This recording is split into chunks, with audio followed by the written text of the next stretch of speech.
Need a little luxury in your life? That's why I recently treated myself to a staycation at the Inn at 500 Capital. Whether you're looking for a romantic getaway, a special celebration, or just a break from routine, you're going to love their Four Diamond Boutique experience with gorgeous rooms, penthouses, and suites right in the heart of downtown Boise. You'll be greeted with a complimentary drink on arrival, have access to free shuttle service, and even your pet is welcome. And here's an insider tip: book more than one night and save with their weekend escape rate.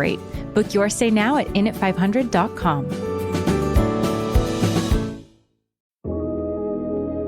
Hey everyone! Right now, Boise Weekly is holding their annual contest highlighting the best of the best in our city. And we need your help. If this show helps you feel more connected and in the know, please nominate us in the Best Podcast category. It takes just a minute, and we'll put a link in the show notes to the nomination form.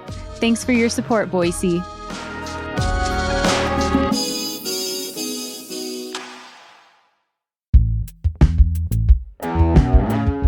Today on CityCast Boise, lawmakers are considering pulling the state out of the WWAMI program before alternatives even exist, raising serious concerns about our ongoing doctor shortage.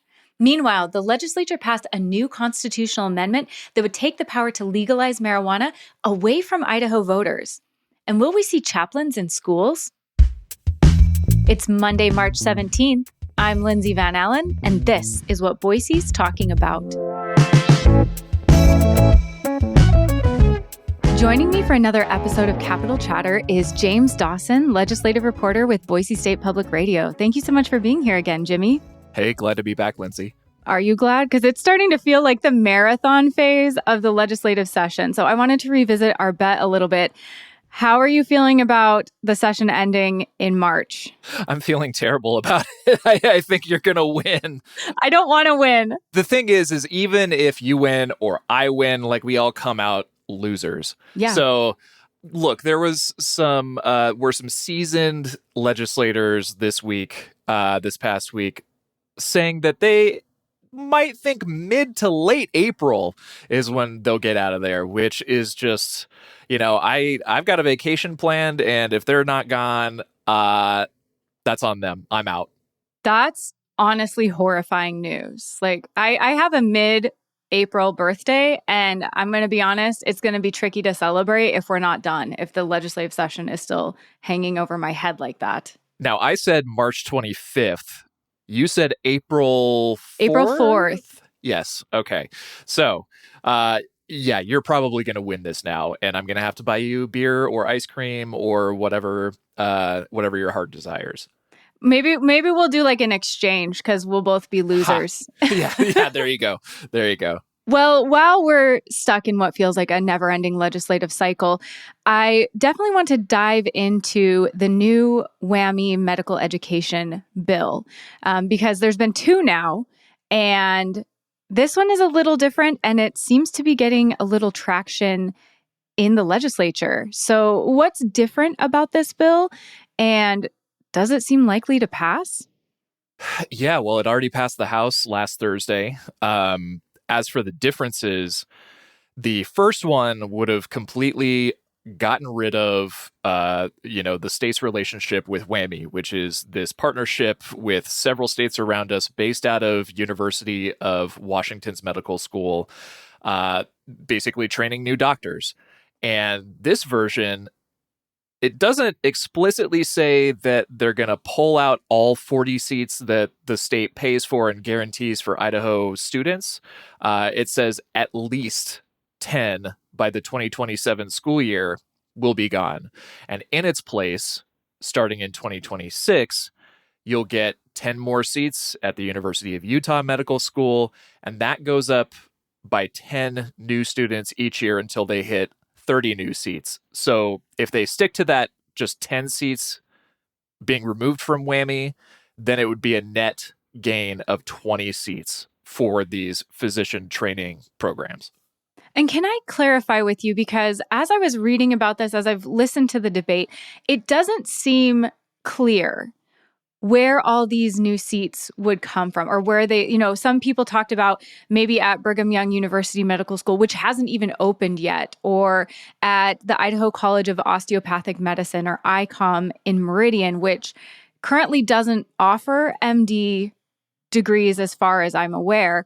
And so it seems a little bit like they're trying to make this work, but there isn't a really viable option yet for these seats. Well, it depends on if University of Utah can actually pull through and handle these new seats. As of the time of this recording, you have the Utah legislature passed a law saying that UU can partner with other states to, basically expand their medical school. As far as I know, that has not yet been signed by Utah's governor. So there's still a little precarious situation going on right there. And that kind of anxiety that you bring up is exactly what opponents said. You had Democrat Chris Mathias from Boise saying, why are we jumping out of the whammy plane when we don't know if the University of Utah parachute works or not? We should just hold off on this until we get some clarity. The House didn't listen to him or several Republicans who were pretty skittish about it. They passed that on Thursday, and now we have to wait and see what happens in the Senate. And what is the vibe in the Senate? Because House Speaker Mike Moyle said that he hadn't really worked on getting a consensus in the Senate or working on it in the Senate because he'd been working on it in the House. So does it seem like there's the will to keep this moving forward in the Senate, or are we just going to kind of have to wait and see? It hasn't really been talked about. Yeah, it's kind of early days right now. I think something, if you want to try to read the tea leaves, the co-sponsor list of this bill doesn't have any senators. That doesn't necessarily mean that it doesn't have support, but usually if it's something significant like this, there's at least a handful of lawmakers from both sides of the rotunda, attached to it. So if listeners have feelings, I guess either way, honestly, about this bill, would now be a good time to reach out to their senators, or should they wait until it's introduced? What would be most effective? Yeah, definitely worth reaching out to your senators. We don't know when this might get a committee hearing. If it does get a committee hearing, keep an eye on that. If you want to take a look at, the bill page and to kind of refresh everything that's going on with it to keep up with the latest, it is House Bill 368. Again, House Bill 368, if you're so interested in it.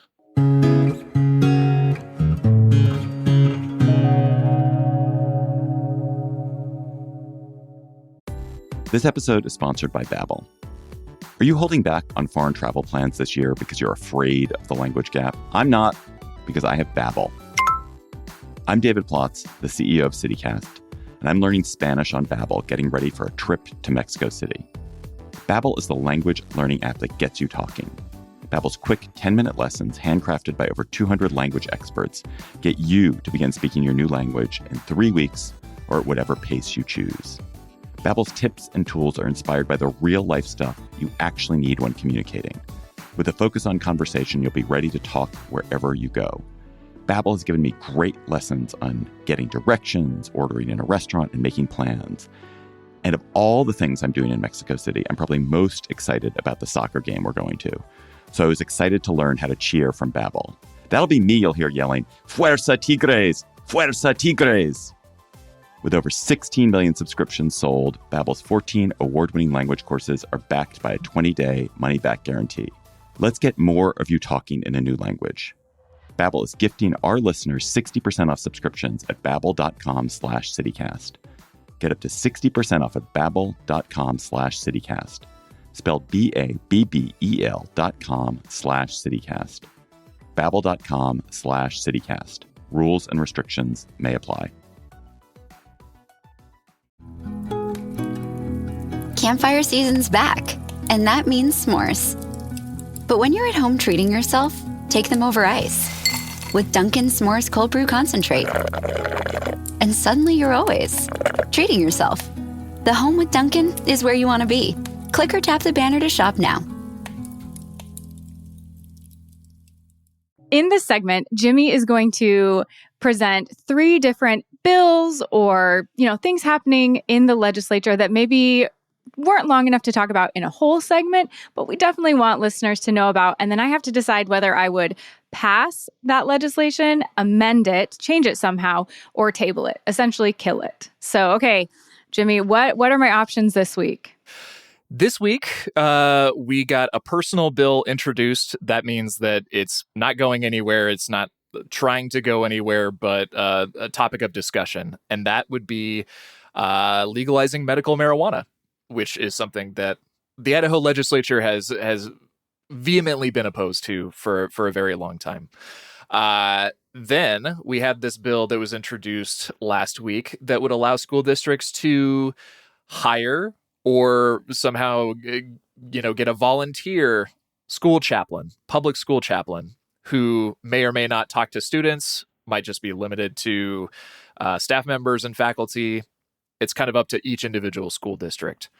And then you have, I know she's your favorite legislator, Tammy Nichols, but she brought, the latest liquor license debacle bill, which, if anyone is listening and doesn't know about the liquor license situation, it's limited to population, and these things on the private market go for hundreds of thousands of dollars, which in certain situations, restaurants can't afford it, and then they go under because they can't serve liquor.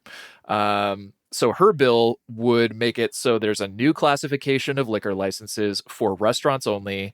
You would have to make at least 60% of your profit from serving food and not liquor. So it wouldn't really apply to bars. And these licenses would be unlimited. It would not be capped by population. So basically, restaurants would not lose out in this liquor license bidding war. So there you go, Lindsay. Medical weed, school chaplains in public schools, and city liquor licenses for restaurants. Okay, so pass is real easy for me this week. That is going to be the medical marijuana. As a nurse who worked in the ER, I saw some patients who desperately could have benefited from it. People traveled out of state trying to get prescriptions. Lots of people on chemo, veterans. So regardless of whatever anybody thinks about it recreationally, there are absolutely people in the state who would benefit from medical marijuana access. So easy pass for me. And also an easy table. Malicious compliance with the public school chaplains bill could be really interesting because some other states have passed that or tried to pass that. And people from the Satanic Temple have offered their chaplains. Now, the Satanic Temple is a non-theistic group that is recognized as a religion. But what they kind of do is play against Christian nationalism. So when there's these bills that are trying to impose religion in public school, they are also a religion. And so they like to participate as kind of you've got to open this to all religions. This isn't just about Christian nationalism. So I would table the public school chaplain bill, but if it would be interesting to see if there were any malicious compliance people in the area, because that could be fun and could cause some mayhem for the people who want to pass that bill. And then, okay, this might be the shocker of the segment. I really work hard to never agree with Tammy Nichols, but the liquor licensing bill, I know it's a personal bill. I don't think she's all the way wrong here. I think that this could be helpful. I would amend it in that I wouldn't want to make it 60% of the revenue coming from food, because Utah has similar things. And I think it causes some problems. I've heard a lot of general disgust about that, especially from, the ex-Mormon community, which I'm part of. And so if we were going to do that, I'd want to make it a real low percentage, like 10, 15%. Like, did you order some chips? Good enough. Like, then they can get their liquor license. Because I think we do have a big problem with that in this state. It's kind of a monopoly.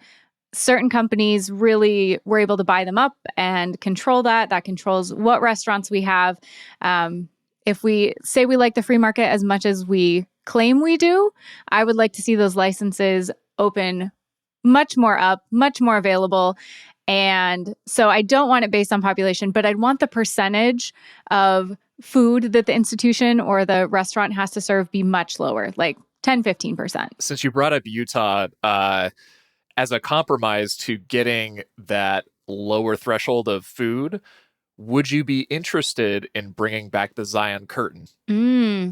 Where the bartenders, for those who don't know, in Utah, they used to require any sort of mixed drink, in bartending, making these mixed drinks. They have to do it behind an opaque covering so that you didn't see them making it for you. As much fun as it is to watch the little shakers go and everything, I would make that compromise to allow that. Also because hiding the quote unquote appearance of evil just gets people more interested. So, I think that would just broaden appeal. Like, how are we mixing these drinks? Like, maybe we get some little investigations going. I really just think it would make people more curious, drive more people to the businesses, maybe get Idaho in the news more. So I would be willing to make that compromise just because, it's kind of like the Streisand effect. You try to hide something, everyone's going to be really interested in it. Well, I'm glad that we have, you're becoming quite the consummate deal maker in these segments. So maybe you should call up Tammy and see if you can get that done. Pretty sure she wouldn't take my call, but I could try. You never know. Piggybacking off our pass, amend, table segment, Jimmy, the legislature is talking about marijuana in different ways also, besides personal bills. And they actually passed potentially a constitutional amendment. Now, voters still get a say, but can you explain what this bill would do and then what is next for it? Yeah. So this would be a constitutional amendment that would make it so the legislature is the only avenue by which the state could legalize marijuana or any other drug. That means no ballot initiatives, or any other attempt to do so. Now, I do want to be clear because it's something that I've watched over, many, many years here, is that no ballot initiative has gotten close to either decriminalizing marijuana, which is what we're seeing this year, legalizing recreational marijuana, legalizing medical marijuana. Those basically, that they don't raise any money. I think the latest one in 2024 raised like $4,000 over the course of 2 years to do something. The people behind those campaigns aren't really organized when you compare them to something like a Reclaim Idaho, which has gotten 3 things on the ballot, or qualified them for the ballot. Like you said, voters will have a say in this. In 2026 November ballot, they'll get to vote on this, whether they think that, yes, the legislature should be the only way to legalize marijuana or any other drug. I did think it was interesting because this passed the House and then it passed the Senate last week. And, Assistant Democratic Leader James Ruckty said, why are we doing this? Why don't we just ban weed in the Constitution outright? Because that's not what this does. For as anti-marijuana as a lot of these legislators are, why don't they just go for the full hard ban? I don't know. What do you think, Lindsay? I think it's really an interesting thing. Kind of my take on this, and I don't know if it's real, but just based on what they said, it seems to me that they don't want the people of Idaho to make that decision. They don't want a ballot initiative making that decision. They want it to be the legislature that yes or no. And I'm basing a lot of that on what Senator Scott Grow said, where he said, quote, "This is a democratic republic. It's not a pure democracy. We are here for them." Well, I have a lot of thoughts about that statement. It is echoing what Governor Brad Little said about the school choice bill also. But so I think part of them not wanting to outright ban it is they want to leave the option open for themselves, maybe if they're getting enough lobby money or it seems politically expedient, but they don't want the people of Idaho to make that choice themselves. It's, I don't know, a very paternalistic, like, we don't want you to make that choice, but don't worry, we're here for you. Like, okay. Yeah, and I mean, this is kind of like a sub theme that's been going on for a very long time at the legislature, where they always love to remind you that America is a democratic republic. It is not a democracy. Therefore, it is a representative democracy. You vote for them, and they vote how they want to and how they believe their constituents would want them to vote in certain situations. And that is something totally baked into a lot of their core political ideology, that no, there shouldn't be mob rule. That phrase comes up all the time, especially when we're talking about initiatives. I think we're so far from that, though. That comes up a lot, and it feels a little boogeyman-ish. I mean, we saw that with Reclaim Idaho's latest initiative. Like, it didn't have the support to pass. Like, it fell flat on its face, by 70%. And so they truly, like, they hold that up as, in my personal opinion, as like a boogeyman. Like, we don't want mob rule, as if people with like, torches and pitchforks were running up to the Capitol, like, legalize marijuana. That's not happening.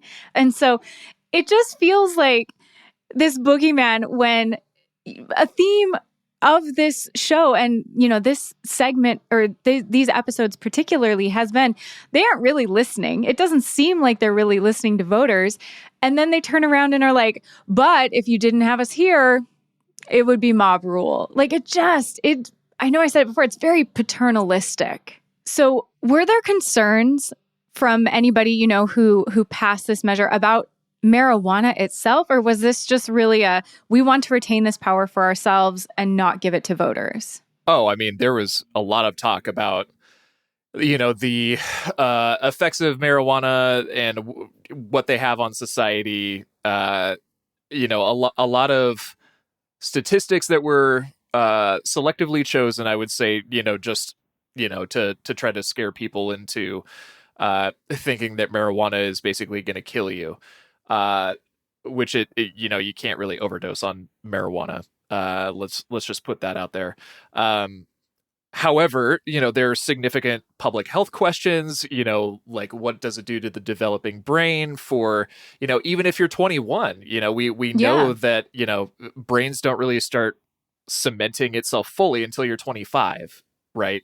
And so there are tons of questions about that. There are other legitimate concerns about, smoking it versus ingesting it, all of these things. And so parts of those got brought up, but then also basically saying that a bunch of mass shooters had marijuana in their system, and, Were they able to verify that, or is that just like kind of the litter box thing that used to keep getting brought up? Yeah, that's a great question about mass shooters. I don't know the answer to that.